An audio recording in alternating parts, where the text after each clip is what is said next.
morning, Scott. Scott Eastwood. You're, well, Eastwood Industries. You're helping out down here at the History Center. You got a lot of things going on, but probably the thing most interesting to most folks in Mariposa, you've kind of jumped into the movie business. You want to talk to me a little bit about that? We will continue. So we have begun production of the film, and we're working with the museum, as this is a historical film on our county. So Miss Miranda is the co-writer of the script, and again, like we had talked about in our previous interviews, the hardest thing about this is trying to refine the story, which that's not that hard. It's trying to read these transcripts from 1870s and 1880s. Some of them are glued together kind of, or just stuck together from being in the vault for 150 years or however long they've been in there. But it's like an adventure at the same time, because I don't know how many people have looked at some of these documents, but probably not a lot, because they've been stuck together, and there's I think 400 plus pages in the trial of one of the Native Americans, who is kind of the big deal of the film, which we just casted, which we're excited, and he's the same age as the gentleman from the film in 1878. So even more cool. So you want to name some of the characters? Yeah. So the gentleman who is one of the main stars is Willie.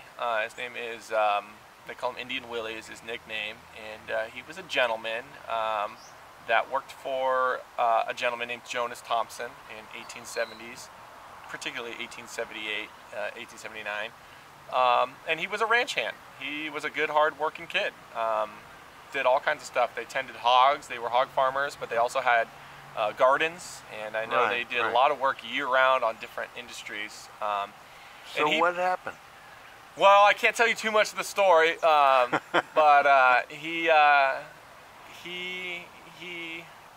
got into a quandary, which I don't know for sure, because we're still reading the documents, whether he was involved or not. But let's say his character goes throughout the film and is pursued by a lot of different people.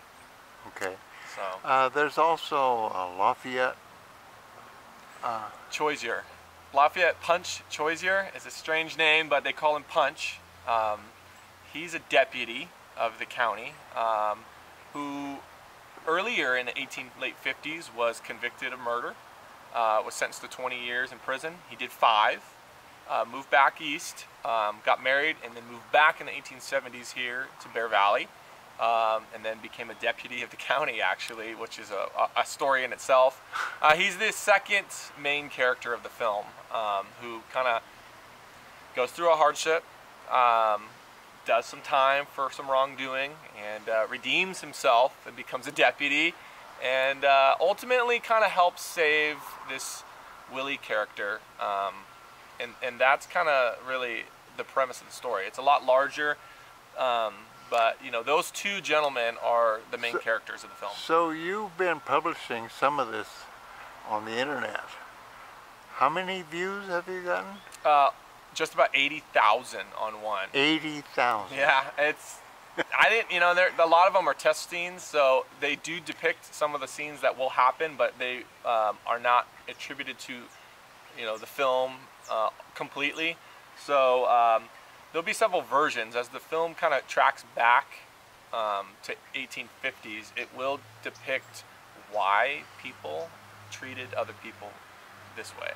And I think it's hard, and most people understand that it was a violent time. But I think most people are going to be like, well, why did they do that? And we'll depict backwards at some point to understand what the mindset was of some of the people, and what they were thinking of when they justified some of their actions. So how long is this going to take to pull together, man? It's so hard. No, we'll be filming into next summer, and it's important to note. So the cool thing about this is a lot of this took place in January on specific dates in 1879, and we're coming up to January next month. So we want to film during the same time periods as this happened, all the way up until June.